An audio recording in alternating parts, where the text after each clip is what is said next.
Well, it's after Christmas, and I've got lots of time to play in the garage because I'm on break. And so I thought I would come back around to a problem that I've had for a couple years now. I think some of you guys know what this is. This is the power feed for the Atlas milling machine. And I've got a donor, an organ donor, hooked up right now, and it works, but it doesn't have the same quality of fit as the original. So this is the original. And what was happening is the lever gets stuck in, or not necessarily stuck, but the ball detents stop working for whatever reason. The spring gets stuck in the cavity back here for some reason. I thought maybe it was hydraulically locked, so I put a hole in there, which I regret now. But yeah, it'll survive. It'll be okay. The oilite bearing is pretty out of round too. I'm not sure I even want to mess with that, but I'll probably machine a new one because you can't really get this size. It's kind of weird. So I have some rod stock, so I'll mess with that. But I've been trying to make some new blanks, and I keep messing it up because I get a little heavy-handed with the lathe. I overcut quite a bit, so I'm trying to do a couple things here which are pretty hard for me. Trying to get this groove just right for the ball bearing, ball detent. Hey, what are you doing? Guess there's some kind of range it likes to be into autofocus. You gonna focus? No? Alright, well, we'll leave it at that. So, this is another blank. This is an older blank I started a long time ago, and I screwed it up. I made the shoulder too far away. Can't really see it here, but maybe yeah, well, it looks fine, but it's not. This shoulder's too far away. So when it collapses in the housing, it doesn't. I don't know if I can demonstrate that or not, but when it's in the detent, it's just miles away from where it needs to be. So that one's trash. And I went crazy cutting this one. So it's like 330 instead of 375. See? Whee!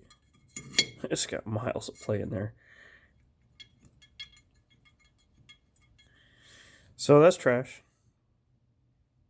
Pretty nice piece of trash.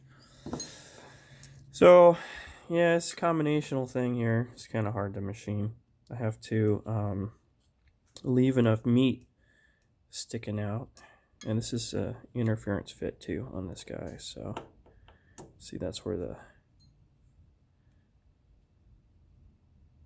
drive gear goes on. So you have to cut it off in order to get the spring assembly, get access to the spring assembly.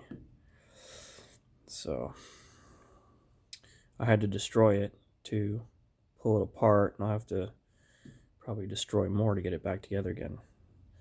Don't know yet, but not real good at delicate machining operations. Still a newbie. So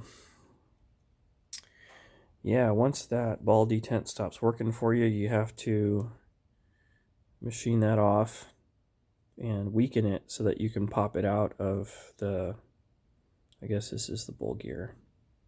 You can sort of see where the end mill touched off a little bit here. It's not real bad. It's just a scratch, really. So we just got to make sure that the whole assembly is happy when it goes back together again. Should probably get a new bearing in there.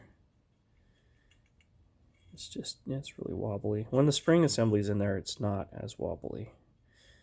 But should probably do that just so that it runs concentrically. But yeah, we're trying to duplicate this. One that works, actually. I hand ground the bit for the grooves here. So we'll see. I don't know, I probably screwed up again lots and lots of times. We'll see. Got the next one on lathe already.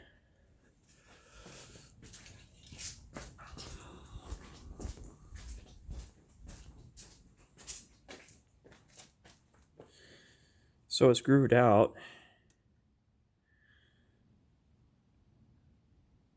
And then this is telling me where to stop.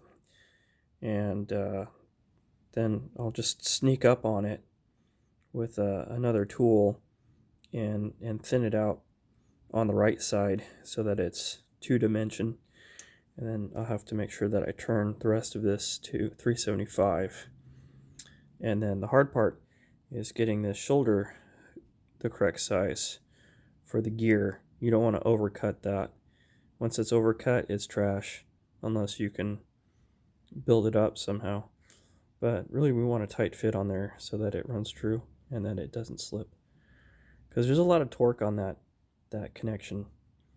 And eventually we'll get an air tool and a chisel, and we'll split this out. The way it was in the machine is actually swaged onto the gear so that it wouldn't come loose or free. So that's going to be a trick too. I'm going to have enough of an interference fit that it doesn't spin, and then swage it, and then after swaging it still has to not spin. And if it does, then I've got a really big problem on my hands. So using an atlas to fix an atlas. I guess we'll see how it goes. That's it for now.